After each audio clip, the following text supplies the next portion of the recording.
저는 이 시간 다시 세우시는 하나님이란 제목으로 하나님 말씀을 전가하려고 합니다.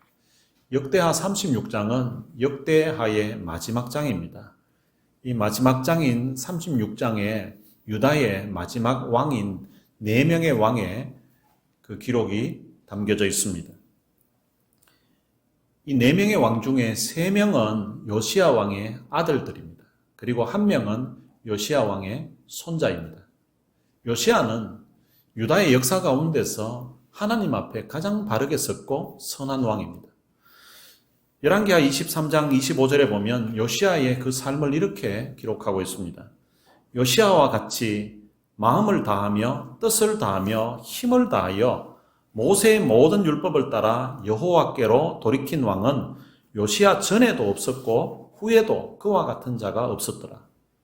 그러니까 요시야가 어떻게 하나님 앞에 살았는지 요시야 전과 후에 요시야 같은 인물이 없었다라고 성경은 평가하고 있습니다. 그러니까 이 요시야만큼 하나님 앞에 바르게 선 왕이 없었다는 거죠. 다윗 왕보다도 이 요시야가 하나님 앞에 더 바르게 그렇게 살았다는 것입니다. 그런데 그의 세 아들과 손자 하나는 하나님 앞에 다 악하게 살았습니다. 그의 아버지는 정말 모범된, 정말 하나님 앞에 멋있게 살았는데, 그런데 자식 3명이 다 여호와 보시기에 악하게 살았고 손자도 여호와 보시기에 악하게 살았습니다.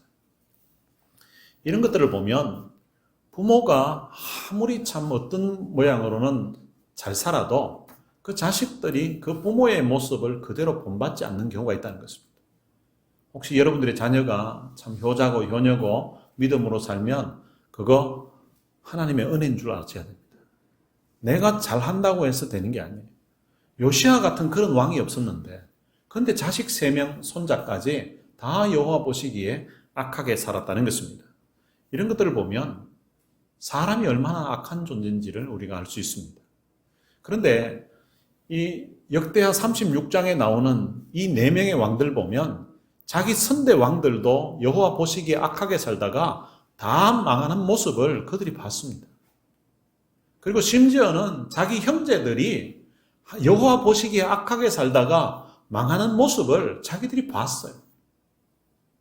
그리고 조카가 여호와 보시기에 악하게 살다가 망하는 그런 모습들을 봤습니다. 그럼에도 불구하고 오늘 본문에 나오는 이 시드기야 왕은 여호와 보시기에 여전히 악하게 살아가고 있다는 것입니다. 그리고 이 4왕의 또 다른 특이사항이 있는데 그것은 이들이 하나님 앞에 바로 서지 못하니까 이 4왕의 그 왕위와 그들의 인생을 이웃나라 왕이 다 좌지우지하고 이웃나라 왕이 결정을 합니다. 왕을 세울 때에도 왕을 끌어내릴 때에도 죽이는 것도 옆에 있는 강대국인 애굽 왕이 그리고 바벨론 왕이 그들을 쥐고 흔듭니다. 이런 모습을 보면 우리도 마찬가지인 것 같아요. 우리가 하나님 앞에 바로 서 있지 않으면 세상이 우리를 흔들게 되고 다른 사람이 우리를 흔들게 됩니다. 원래 유다 왕은 하나님 앞에 바로 서 있어야 됩니다. 하나님 앞에 바로 서 있고 하나님을 제대로 섬기면 하나님이 나라를 지켜주시고 왕위를 보존해 주시고 그 왕위가 자손을 이어서 강건할 수 있도록 하나님이 돌봐주십니다. 그런데 그들이 하나님 앞에 바로 서 있지 않으니까 다른 이방 나라 왕이 왕위를 끌어내리기도 하고 또한 포로로 잡아가기도 하고 죽이기도 하는 그런 상황이 벌어졌다는 것입니다. 오늘 우리가 믿음으로 하나님 앞에 온전히 서 있지 않으면 세상이 우리를 흔들게 되고 또 다른 사람이 우리의 삶을 흔들게 되고 우리의 삶에 영향을 미쳐서 우리가 온전하게 서지 못하도록 그렇게 만든다는 것입니다. 이 시드기야 왕이 하나님을 떠났는데 하나님을 떠난 정도가 얼마나 심했는가 하면 성전에 태양신을 섬기게 되고 성전에서 다른 우상을 섬기게 되는 그런 일을 행하게 됩니다. 하나님을 저버리고 다른 신들을 섬기는 그런 일을 합니다. 그런데 이 시드기야만 그렇게 하는 것이 아니라 시드기야 시대에 살았던 제사장들도 하나님을 떠나고 그리고 다른 신을 섬기게 됩니다. 그리고 백성들도 하나님 앞에 크게 범죄하여서 하나님을 떠나게 됩니다. 이런 상황이 되니까 그런 상황 가운데서도 하나님이 선지자들을 보냅니다. 선지자 예레미야를 보내어서 오늘 본문 12절에 보면 선지자 예레미야가 여호와의 말씀으로 일렀다고 그렇게 말합니다. 여호와의 말씀으로 일렀는데 그런데 그 앞에서 겸손하지 아니했다고 그렇게 말하고 있습니다. 예레미야 선지자가 하나님으로부터 보냄을 받아서 하나님께로 돌아오라고 그렇게 전했음에도 불구하고 겸손하지 않았다는 말은 그 예레미야의 말을 받아들이지 않았다는 것입니다. 선지자를 보내도 받아들이지 않으니까 하나님께서 그 다음은 바벨론 왕 느부갓네살 왕을 보냈습니다. 이 강대국이니까 힘이 있으니까 그의 말은 듣지 않을까 싶어서 느부갓네살 왕을 보냈는데요. 그런데 그도 그를 배반하고 목을 곧게 하며 마음을 완악하게 했다고 말합니다. 그리고 이스라엘 하나님 여호와께로 돌아오지 아니했다라고 말합니다. 그러니까 하나님께서 선지자를 보내고 느부갓네살 왕을 보내서 하나님께로 돌아오도록 그렇게 권했음에도 불구하고 근데 이 시드기야는 그의 마음을 완악하게 했다는 것입니다. 출애굽기에 보면 하나님께서 바로의 마음을 완강하게 하셨다라고 전에 사용하던 성경에서는 강팍하게 하셨다라고 그렇게 기록하고 있습니다. 그런데 하나님이 바로의 마음은 여호와께서 바로의 마음을 강팍하게 하셨다라고 완강하게 하셨다라고 이렇게 표현하고 있는데 그런데 시드기야 같은 경우에는 그가 목을 곧게 하며 마음을 완악하게 했다고 합니다. 그러니까 주어가 다릅니다. 바로의 마음을 완악하게 할 때는 여호와께서 하나님이 바로의 마음을 완악하게 했다는 거예요. 그런데 시드기야 같은 경우에는 하나님은 사람을 보냅니다. 예레미야를 보내고 그리고 느부갓네살 왕을 보내고 이렇게 보냈는데 시드기야 스스로 자기 마음을 완악하게 했다는 것입니다. 바로 같은 경우에는 이방인입니다. 이방인이고 하나님을 대적하는 삶을 살았으니까 하나님이 망하는 길로 가도록 하나님이 그 마음을 완악하게 만들었다면 시드기야 같은 경우에는 그래도 언약 백성이에요. 언약 자손이고. 그래서 하나님이 그를 향하여서는 호의를 베풀고 돌아오도록 선지자들을 통해서 구원하고 그리고 또 힘이 있는 왕을 보내서 그를 구원함에도 불구하고 그런데 결국 시드기야는 하나님께로 돌아오지 않았습니다. 시드기야만 돌아오지 않은 것이 아니라 모든 제사장들의 우두머리들과 백성도 크게 범죄해서 이방 모든 가정한 일을 따라서 여호와께서 예루살렘에 거하게 두신 그의 전을 더럽게 했다고 성경은 말씀하고 있습니다. 에스겔서에도 보면 이때의 상황을 기록하고 있는데요. 이방인보다 더 악하게 행했다라고 이렇게 말합니다.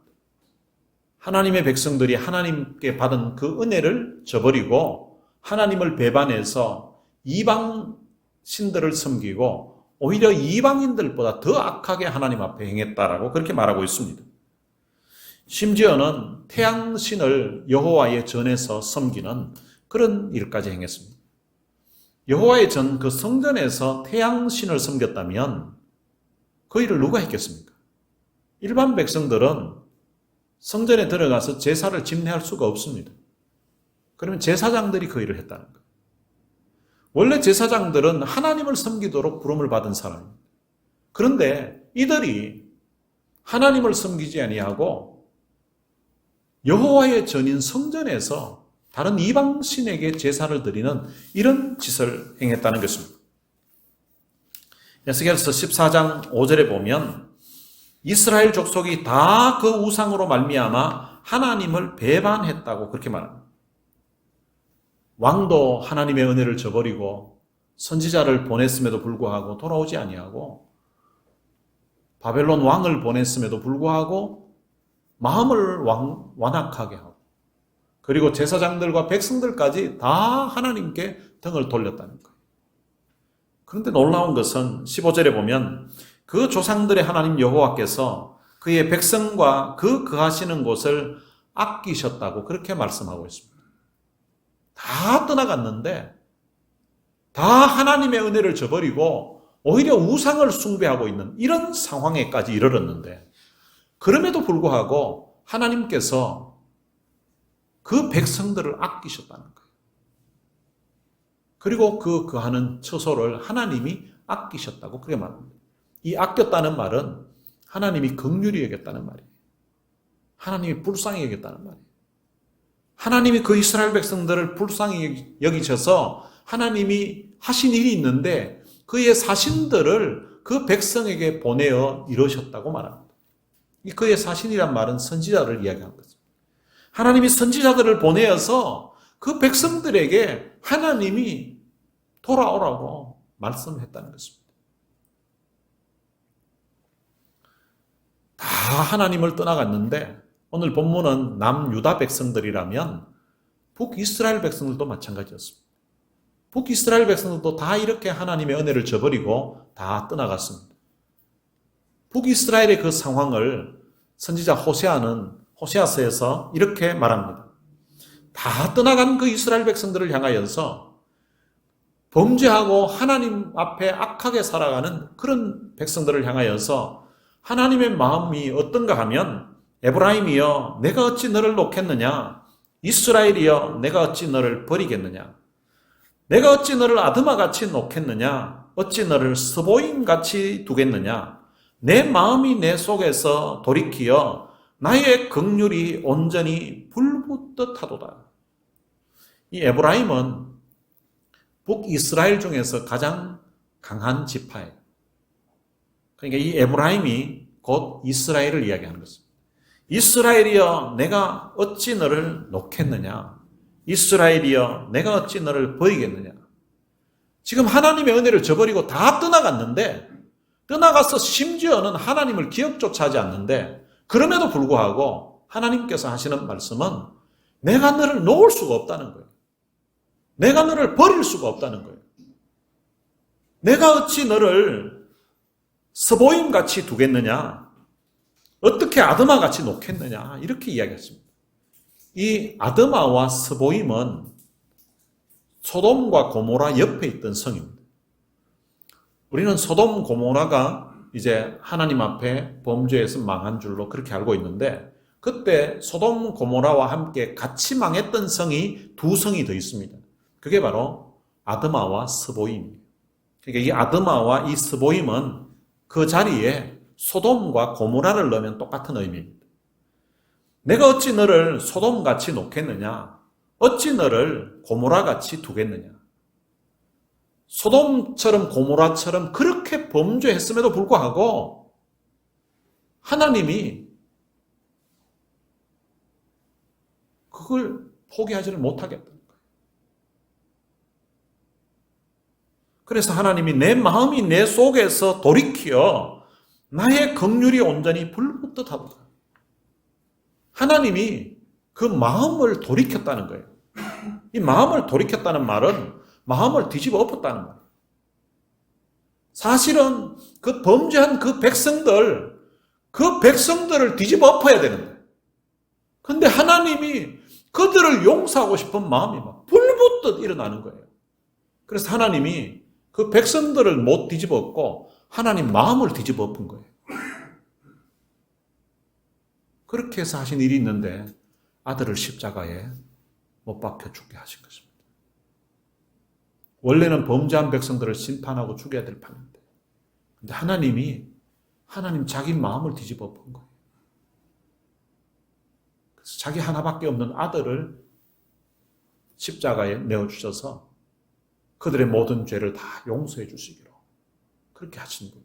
그분이 바로 우리 하나님이라는 것입니다. 이런 하나님의 마음으로 하나님께서 부지런히 그의 사신들을 그 백성에게 보내어 이르셨다고 말합니다. 부지런히 보냈다는 거예요. 그럼 이때 사역했던 선지자들이 어떤 선지자가 있는가 하면 에스겔, 그리고 예레미야, 그리고 다니엘, 하박국 이런 선지자들이 이 당시에 사역했던 사람들. 시드기야가 왕으로 있을 때. 그러니까 우리가 알고 있는 아주 유명한 그런 선지자들이 유다가 이제 망하기 직전에 그때 사역했던 사람들이에요. 이 사람들이 부지런히 왕으로부터 제사장들, 백성들에 이르기까지 하나님께로 돌아오라고 부지런히 말을 했다는 것입니다. 근데 그렇게 말을 했는데 그 백성들의 반응이 16절에 나옵니다. 그의 백성이 하나님의 사신들을 비웃고, 이런 이름 없는 무명의 선지자들이 아닙니다. 아주 유명한 이런 선지자들이 가서 말씀을 전했음에도 불구하고 하나님의 사신들을 비웃었다는 거예요. 그리고 그의 말씀을 멸시했다고 합니다. 그리고 그의 선지자들을 욕했다라고 말합니다. 그래서 여호와의 진노를 그의 백성에게 미치게 하여 회복할 수 없게 했다고.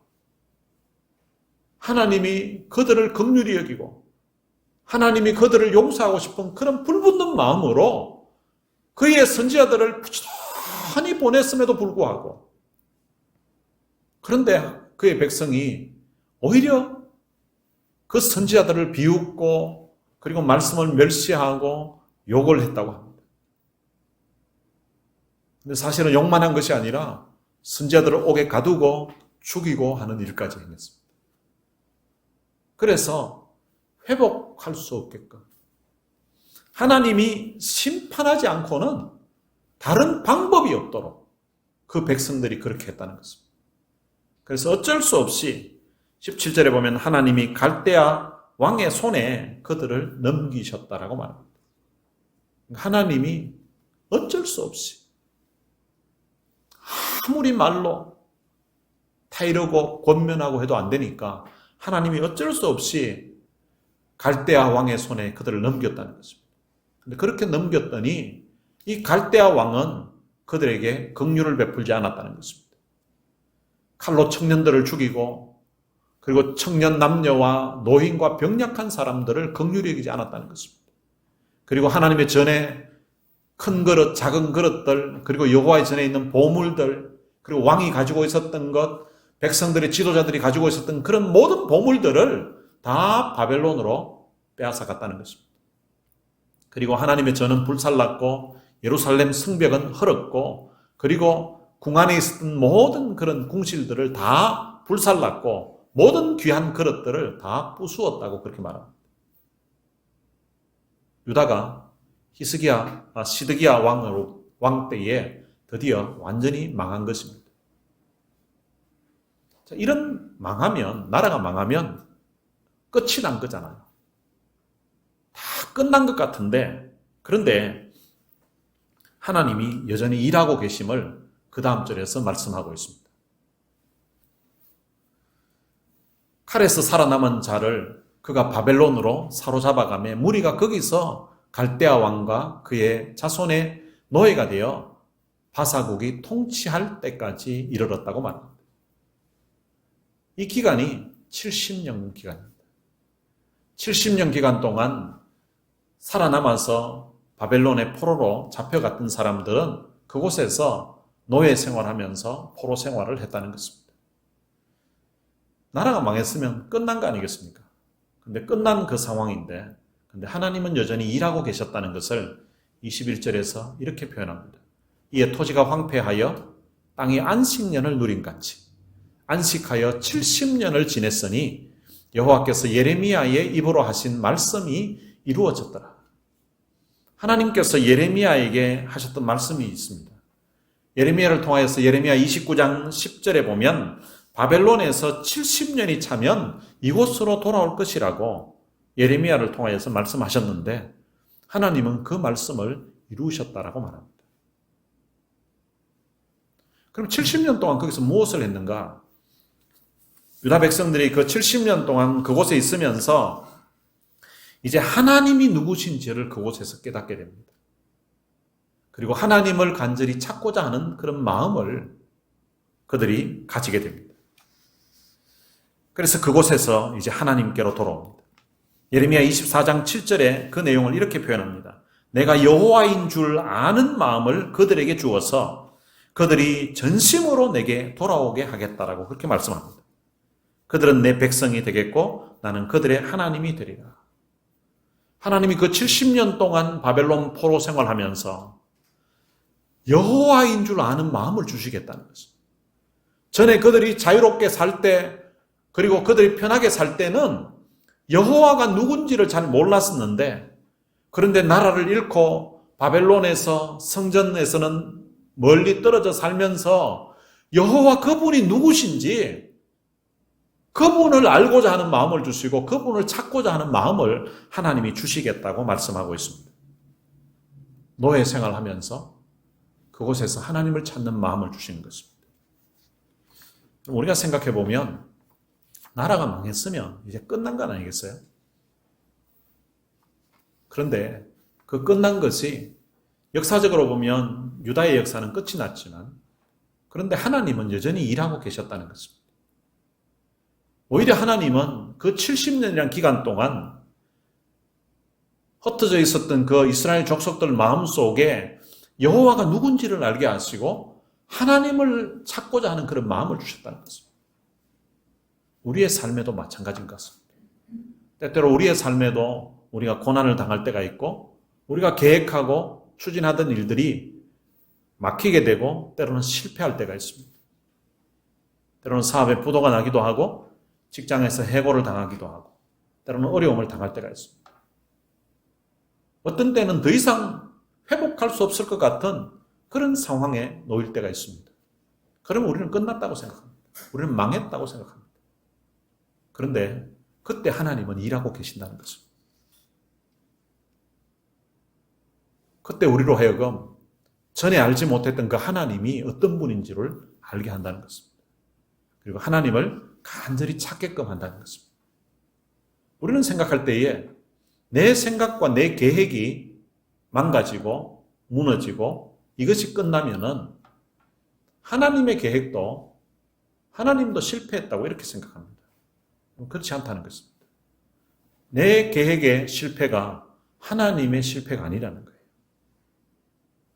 내 성공이 반대로 보면 하나님의 성공이 아닐 수도 있다는 것입니다.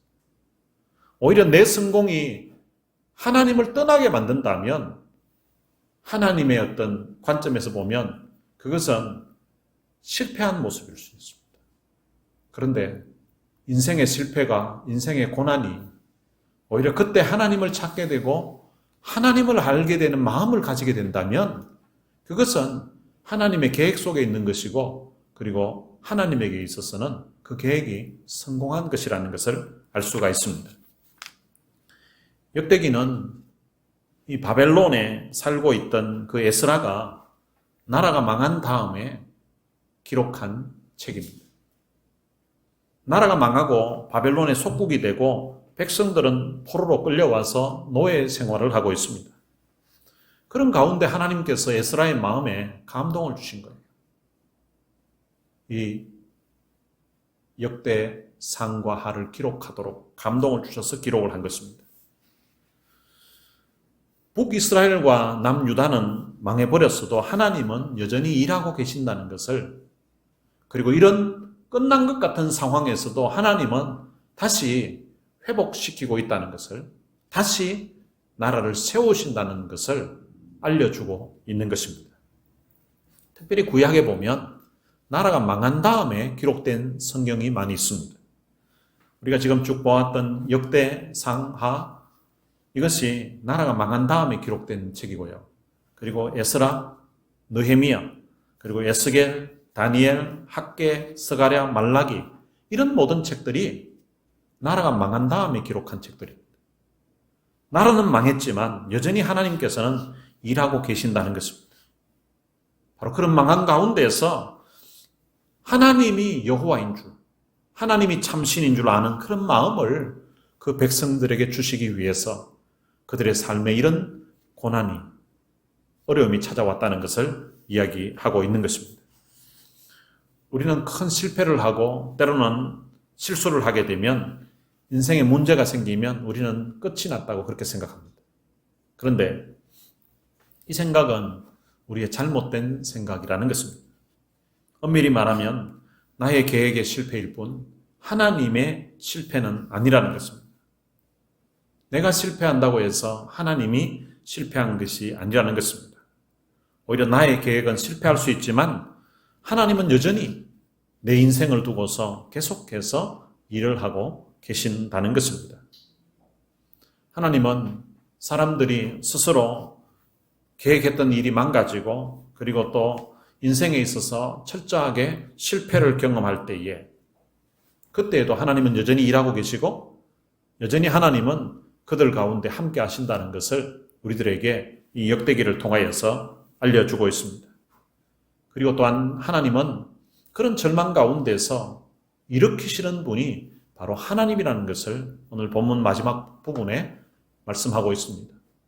하나님이 어떤 일을 하시는가 하면 22절에 보면 바사의 고레스 왕 원년에 여호와께서 예레미야의 입으로 하신 말씀을 이루시려고 여호와께서 바사의 고레스 왕의 마음을 감동시키셨다라고 말합니다. 그 당시에 가장 강대국은 바벨론이었습니다. 그런데 신은 새로운 한 나라가 일어났는데 오늘 본문에서는 바사라고 합니다. 우리 세계사 시간에 배웠던 나라로는 페르시아라는 나라입니다. 이 페르시아라는 나라가 신흥국으로 이제 아주 일어난 거예요. 그래서 이 나라가 커져가면서 그 당시 최대 강국이었던 바벨론과 이제 전쟁을 치르게 됩니다. 그 전쟁을 치러서 이 페르시아가 바벨론을 정복하게 됩니다. 근데 이 정복을 했는데 그런데 정복했던 그 나라의 왕 페르시아의 왕 고레스의 마음에 하나님이 감동을 시켰다는 거예요. 원래 이 고레스는 하나님을 믿는 사람이 아니에요. 이방 나라. 근데 하나님이 역사하시려고 하니까 이 고레스 왕의 마음에 감동을 주셨다는 것입니다. 그리고 그가 온 나라에 공포를 하고 또 조서를 내렸다는 것입니다. 그 내용이 23절에 기록되어 있습니다. 바사 왕 고레스가 이같이 말하노니 하늘의 신 여호와께서 세상 만국을 내게 주셨고 나에게 명령하여 유다 예루살렘의 성전을 건축하라 하셨나니 너희 중에 그의 백성된 자는 다 올라갈지어다. 너희 하나님 여호와께서 함께 하시기를 원하노라. 그럼 너무나 놀라운 일 아닙니까? 하나님을 믿는 백성이 아닌데 그가 하나님에 대해서 알게 되고 그리고 자기가 지금 나라의 왕이 되어서 영토를 확장하고 전쟁을 하는데 이것이 하나님이 자기에게 이 만국을 주시는 방법이라고 해석을 한 거예요. 그리고 그 당시 최대 강국이었던 바벨론을 정복하고서는 하나님이 천하 만국을 다 자기에게 주셨다는 것입니다. 하늘의 신 여호와께서 자기에게 이렇게 주셨다는 거예요. 그러면서 정복한 다음에 거기 살고 있던 그 유대인들을 다 본국으로 돌아가라고 했습니다. 근데 이게 에스겔서에 보면요. 그냥 돌아간 게 아니에요. 돌아갈 때에 거기 살고 있는 사람들 이제 금은 보화들 다 내주라고 달라고 하는 대로 다 주라고. 그걸 다 받아가지고 고국으로 가서 성전을 지으라고 여호와의 전을 지으라고 그렇게 한다는 것입니다. 마치 이스라엘 백성들이 애굽 땅에서 출애굽할 때에 그때 애굽에 살던 사람들의 집에 집집마다 금은 보화들을 이스라엘 백성들이 가서 다 받아가게 합니다. 그리고 그 금은 보화들을 받아가지고는 출애굽을 했습니다. 마치 그와 같이 바벨론에서 포로 생활하며 노예 생활하던 그 백성들이 바벨론에 살고 있는 돈 많은 사람들, 금은 보화 있는 사람들 걸 다 받아가지고 고국으로 돌아오게 한 것입니다. 여러분들이 만약에 고레스 왕이라고 한번 생각해 보세요. 한 나라를 정복했습니다. 한두 사람도 아니고 엄청난 유대인들이 있는데 그걸 돌려보내고 싶은 마음이 있겠습니까? 그 사람들 두면 다 노예로 쓸 수 있는 사람들이에요. 무슨 일을 시킬 수도 있는 사람들입니다. 근데 그 백성들에게 금은 보화를 줘가지고 가서 성전까지 지으라고 하면서 고국으로 돌려보냈다는 거예요. 이런 일을 하신 분이 바로 하나님이라는 것입니다. 하나님이. 앞에 이 네 왕들을 보면요. 이 네 왕들의 삶을 보면 이들이 하나님 앞에 바로 서 있지 않으니까 옆에 애굽 왕이 바벨론 왕들이 이들을 쥐고 흔들고 했습니다. 하나님이 하다 안 되니까 시드기야 같은 경우에도 하나님이 바벨론 왕의 손에 넘겼다고 합니다.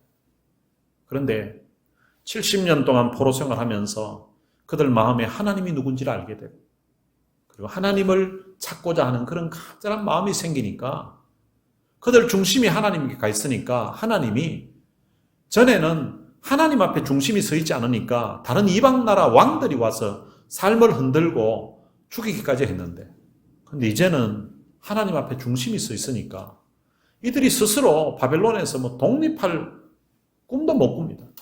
독립할 힘도 없고 독립할 수도 없습니다. 그런 가운데서 하나님이 페르시아의 왕 고레스의 마음에 감동을 주셨어요. 금은보화 가지고 고국으로 돌아가서 신앙생활할 수 있도록 하나님이 그렇게 역사해 주셨다는 것입니다. 우리도 마찬가지인 것 같아요. 우리가 하나님 앞에 믿음으로 살면 하나님이 돌봐주시고 하나님이 지켜주시는 것입니다. 그런데 내 인간적인 머리로 마치 그 망했던 마지막에 그 네 왕들처럼 어떻게 애굽에 잘 보이면 바벨론 왕에게 잘 보이면 어떻게 괜찮을까 싶어서 이런 머리만 굴렸습니다. 그런데 결국은 그들에 의해서 죽었습니다. 그런데 하나님을 두려워하고 하나님을 섬겼던 그런 왕들은 하나님이 돌봐주시고 하나님이 지켜주셨던 것입니다. 지금 우리의 인생도 마찬가지라고 생각합니다. 코로나 바이러스 때문에 걱정하고 두려워하는 이들도 전능하신 하나님이 돌봐주시면 어떤 가운데서도 하나님이 지켜주시고 하나님이 살려주실 것입니다. 그러니까 세상을 두려워할 것이 아니라 사람을 두려워할 것이 아니라 코로나 바이러스를 두려워할 것이 아니라 오늘 우리 신앙인들이 정말 두려워해야 될 존재는 바로 하나님이라는 것입니다. 사람은 우리를 죽여도 육신밖에 죽이지를 못합니다. 그러나 하나님은 우리의 육신뿐만 아니라 우리의 영혼까지 하나님은 죽이고 살릴 수 있는 분입니다. 그 하나님 한 분 두려워하면 하나님 한 분을 두려워하는 사람에게는 이 땅에 두려워할 것이 없습니다. 그런데 하나님을 두려워하지 않는 사람들은 모든 것을 다 두려워합니다. 오늘 우리의 인생이 때때로 우리의 잘못으로 어려움에 처하기도 하고 때로는 다른 사람의 잘못으로 어려움에 처하기도 하고 때로는 원인도 모르는 가운데 어려움에 처할 때도 있습니다. 그러나 어떤 상황이든 간에 그때 우리의 중심이 하나님 앞에 바로 서 있으면 하나님은 다시 일으켜 세울 수 있다는 것입니다. 오늘 우리의 삶이 망가지고 때로는 실패하고 때로는 절망에 처한다 할지라도 살아계신 그 하나님을 우리의 삶의 중심에 모시고서 그렇게 살아가게 되면 하나님은 마치 그 고레스의 마음에 감동을 주어서라도 바벨론에서 다시금 돌려보내서 하나님 앞에 살 수 있도록 다시 세워가셨던 그 유다 나라처럼 오늘 여러분들의 인생도 여러분들의 가정도 또한 우리 교회도 하나님이 다시 세우실 줄로 믿습니다. 이런 세우시는 하나님의 위로와 하나님의 역사가 여러분들의 삶에서도 있게 되시기를 주님의 이름으로 축복합니다. 오늘 들은 말씀을 생각하면서 찬양을 같이 한 곡 부르겠습니다. 왜 나만 겪는 고난이냐고 불평하지 마세요. 고난의 뒤편에 있는 주님이 주신 축복 미리 보면서 감사하세요. 너무 견디기 힘든 지금 이 순간에도 주님이 일하고 계시잖아요. 남들은 지쳐 앉아 있을지라도 당신만은 일어서세요. 힘을 내세요. 힘을 내세요. 주님이 손잡고 계시잖아요. 주님이 나와 함께함을 믿는다면 어떤 역경도 이길 수 있잖아요. 오늘 지나왔던 우리의 인생의 삶에 겪었던 그런 고통스러운 사건, 고통스러웠던 힘든 일들도 여러분들이 한번 생각해 보셔도 괜찮고요. 그런 고난 중에 나를 도우시고 은혜를 주셨던 그 하나님의 은혜를 생각하셔도 되고, 혹시 지금 고난 가운데 있다면, 지금 고통 중에 있다면 오늘 이 가사 내용이 여러분들의 마음을 위로한 그런 말씀이 되었으면 좋겠습니다. 같이 오늘 들은 말씀 생각하면서 또 과거에 우리 고난 중에 베풀어 주셨던 그 하나님의 은혜 생각하면서 함께 이 찬양 하시겠습니다.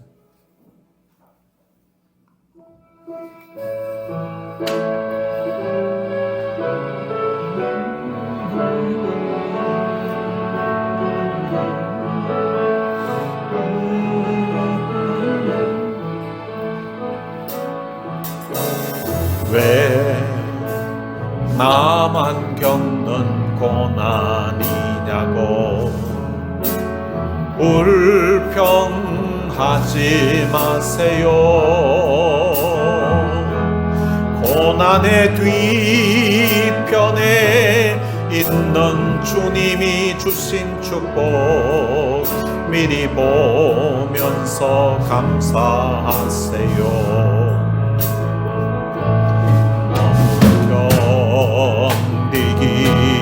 힘든 지금 이 순간에도 주님이 일하고 계시잖아요. 남들은 지쳐 앉아 있을지라도 당신만은 일어서세요. 힘을 내세요. 힘을 내세요. 주님이 손 잡고 계시잖아요.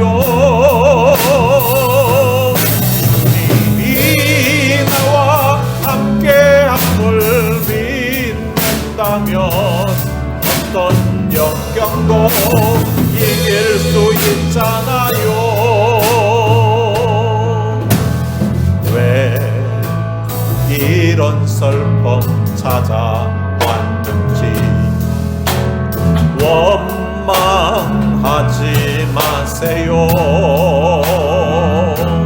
당신이 이런 것보다 주님께 받은 은혜 더욱 많음에 감사하세요.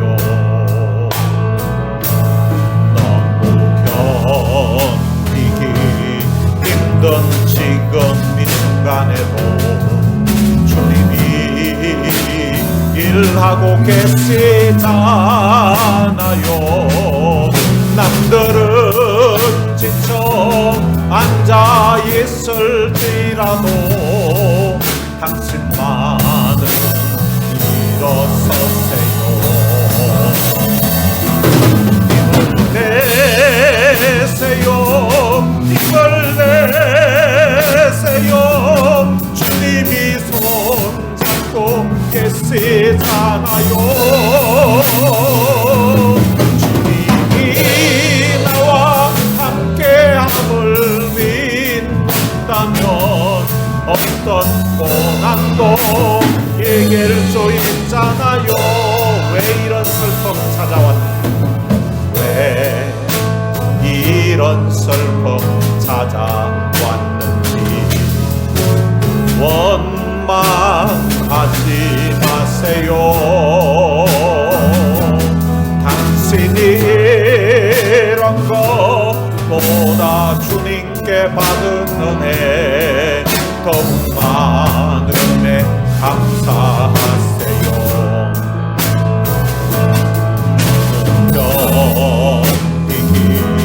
힘든 지금 이 순간에도 주님이 일하고 계시잖아요. 남들은 지쳐 앉아 있을지라도 당신만은 일어서세요. 힘을 내세요. 힘을 내세요. 주님이 손 잡고 계시잖아요.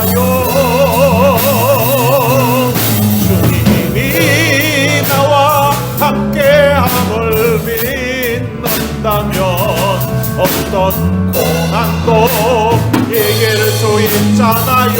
힘을 내세요. 힘을 내세요. 힘을 내세요. 힘을 내세요.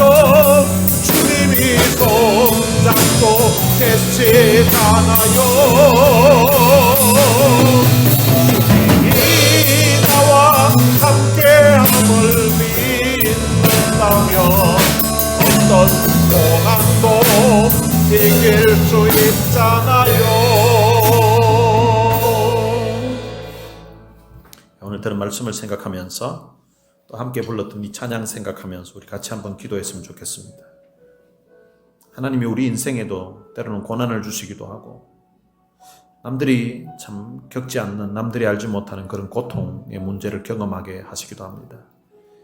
왜 이런 고통, 왜 이런 고난을 하나님 내게 주셨는가 이해가 되지 않을 때도 있는데, 근데 말씀을 듣다 보면, 또 말씀을 읽다 보면 하나님이 이런 고난 아니었으면, 이런 고통 아니었으면 하나님을 아는 그런 마음, 주님을 아는 그런 마음을 갖지 못했을 것 같아서 하나님이 내 삶에 이런 고난도 주시고, 사실은 내가 행했던 그런 모습 생각하면 하나님이 시드기야를 심판했던 것처럼, 유다를 심판했던 것처럼 하나님이 나도 심판을 해야 될 그런 상황인데, 근데 하나님이 심판하지 않고 나를 뒤집어 엎는 것이 아니라 하나님 마음을 뒤집어 엎어서 나를 위해서 하나밖에 없는 그의 아들을 십자가에 내어주셨습니다.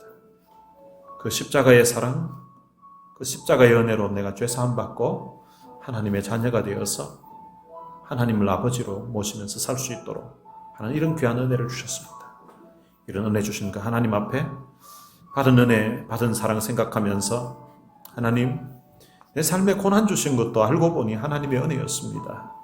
하나님이 나를 그 고난을 통하여서 하나님 찾게 하셔서 감사합니다 라는 그런 감사의 기도, 그리고 남은 삶을 이제는 하나님 제대로 섬기면서 하나님 가까이 하면서 그렇게 살겠습니다 라는 그런 결단의 기도 같이 우리 드릴 수 있으면 좋겠습니다. 우리 다 같이 통성으로 기도하시겠습니다. 살아계신 아버지 하나님, 은혜를 감사합니다.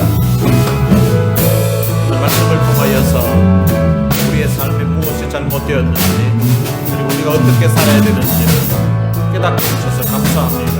하나님,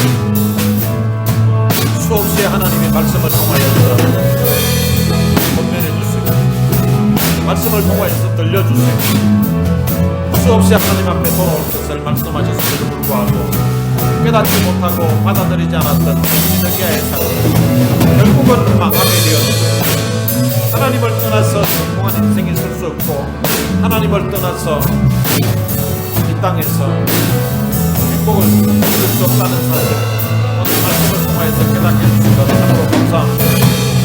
하나님 앞에 온전하게 서지 못하고 하나님 앞에 믿음으로 서지 못하면 세상의 왕들이 그들을 흔들고 그들을 왕위를 끌어내리기도 하고 죽음에 이르게 했던 것처럼 하나님, 우리가 믿음으로 제대로 서지 못하면 사람들이 우리를 흔들고 또한 세상이 우리를 흔들어서 우리의 인생이 그들의 말에 의해서, 그들의 힘에 의해서 역전이 된다는 사실을 깨닫게 해주신 것 감사합니다. 그러나 우리가 믿음으로 온전하게 서면, 우리가 하나님 앞에 바르게 서면 하나님께서는 모레스의 마음을 감동시켜줘서 다시금 하나님 복음으로 돌아갈 수 있도록 길을 열어주셨던 것처럼 우리가 믿음으로 하나님 앞에 온전한 모습으로 서기만 하면 하나님은 세상의 왕을 마음을 감동시키기도 하고 또한 세상의 제도를 바꾸시기도 하고 사람들의 마음에 감동을 주셔서 하나님 앞에 믿음으로 살면 살아갈 수 있는 길을 열어주신다는 사실을 오늘 말씀을 통하여서 깨우쳐 주시고 들려주신 것 참으로 감사합니다. 하나님, 삶에 고난도 있었고 아픔도 있었지만 그 고난 가운데 하나님을 알고자 하는 마음을 주시고 하나님이 어떤 분이신지를 깨닫게 해주시고 하나님의 귀한 사랑 깨닫게 해주신 것 참으로 감사합니다. 하나님이 마음을 뒤집어 보셔서 아들 예수님 십자가에 보내주신 그 귀한 사랑을 통하여서 나로 하여금 하나님을 아버지로 모실 수 있는 귀한 은혜를 주시고 참으로 감사합니다. 받을 자격 없었는데 그런데 하나님 우리 인생에 이런 귀한 은혜를 주시고 참으로 감사합니다. 나를 뒤엎지 아니하시고 하나님 마음을 뒤집어 엎어서 아들 십자가에 배우신 그 귀한 사랑 귀한 은혜 하나님 내 가슴에 새기게 하시고 내 가슴에 주님 모시고 살게 해주시고 그 주님 마음 알아서 남은 삶을 주를 위해 힘있게 살아가는 저들의 삶이 될 수 있도록 은혜를 베풀어 주옵소서. 하나님 아버지 오늘 우리의 마음에 정말 고난 중에 하나님 찾게 하시고 고난 중에 하나님 은혜를 하게 하셨사오니 이 귀한 사랑 이 귀한 은혜 이제는 주님 잊어버리지 않도록 해주시고 십자가의 사랑에 감격해서 십자가의 은혜에 감격해서 남은 삶을 주를 위해 살 것을 마음에 다짐하는 성도들 되게 해주시고 고난 중에 베풀어 주셨던 그 귀한 사랑 그 귀한 은혜 그 사랑 그 은혜를 잊지 않도록 하나님 도와주시고 고난 중에 바벨론에서 그 마음에 하나님을 모시고 이제는 하나님 앞에 믿음으로 살 것을 결단했던 그 유대인들처럼 오늘 우리도 하나님 앞에 그렇게 다짐하고 결단하고 하나님 앞에 믿음으로 살게 해주시고 하나님 이제는 하나님의 말씀을 받을 때에 우리가 아멘으로 받아들게 해주시고 그 말씀이 또한 우리의 삶의 지표가 되게 해주시고 그 말씀 가운데 믿음으로 살아서 하나님 기쁘시게 하는 온전한 삶을 살 수 있도록 이 자리에 우리 모두를 하나님이 축복해 주시옵소서. 주께서 은혜를 베풀어 주시옵소서. 하나님 아버지 은혜를 감사합니다. 그처럼 하나님의 은혜를 저버리고 살았음에도 불구하고 하나님은 그들을 참 긍휼히 여기시고 그들을 아끼셔서 계속해서 하나님의 종들을 보내시고 그 종들을 통하여서 말씀을 통하여서 권면해 주시고 하나님께로 돌아오라고 했음에도 불구하고 그 하나님의 말씀을 받아들이지 아니하고 오히려 그것을 참 무시하고 거부했던 그 백성들에게 하나님이 잠시 심판의 기간은 있었지만 그 백성들로 하여금 그 고난 중에 여호와를 아는 마음을 주시고 하나님을 간절히 찾고자 하는 마음을 주셔서 또한 고레스의 마음을 감동시키셔서 다시금 믿음으로 살 수 있는 기회를 주셨던 것처럼 때때로 우리의 삶에도 예기치 않았던 그런 사건, 사고 그리고 또한 어떤 고통스러운 일들을 통하여서 우리의 마음에 우리 마음을 돌이켜서 하나님을 찾게 하시고 하나님을 만날 수 있는 그런 기회를 주신 것 참으로 감사합니다. 왜 내 삶에 이런 고통이 주어졌는지, 왜 삶에 이런 어려움이 있었는지 그때는 알지 못했었는데 말씀 듣는 가운데 깨닫게 해주시고 기도하는 가운데 하나님이 깨닫게 해주셔서 고난당한 것이 내게 유익이라는 그런 고백이 오늘 우리의 마음에서 나올 수 있도록 해주신 것 참으로 감사합니다. 고난 중에 베풀어 주셨던 그 주님의 은혜를 진심으로 감사합니다.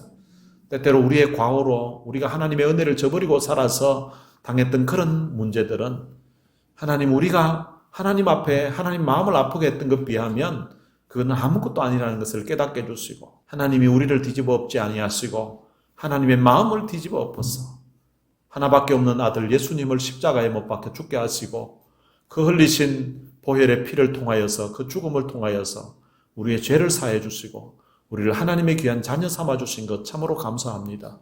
이 십자가의 사랑, 이 십자가의 은혜가 우리의 가슴에서 식지 않도록 하나님 도와주시고 이 십자가의 사랑에 대한 감사와 감격하는 마음을 가지고서 이 아들을 우리에게 주신 이 하나님을 우리의 남은 생애까지 참 기쁨으로 섬기며 사는 귀한 하나님의 백성 되게 하여 주옵소서. 우리 주 예수 그리스도의 은혜와 하나님의 무한하신 사랑과 성령님의 위로교통 충만하심이 다시 세우시는 그 하나님의 은혜를 생각하며 하나님 앞에 남은 삶을 믿음으로 하나님 기쁘시게 하며 살 것을 마음에 다짐하는 주의 귀한 자녀들 머리 위에 이제로부터 영원토록 함께 있을지어다. 아멘.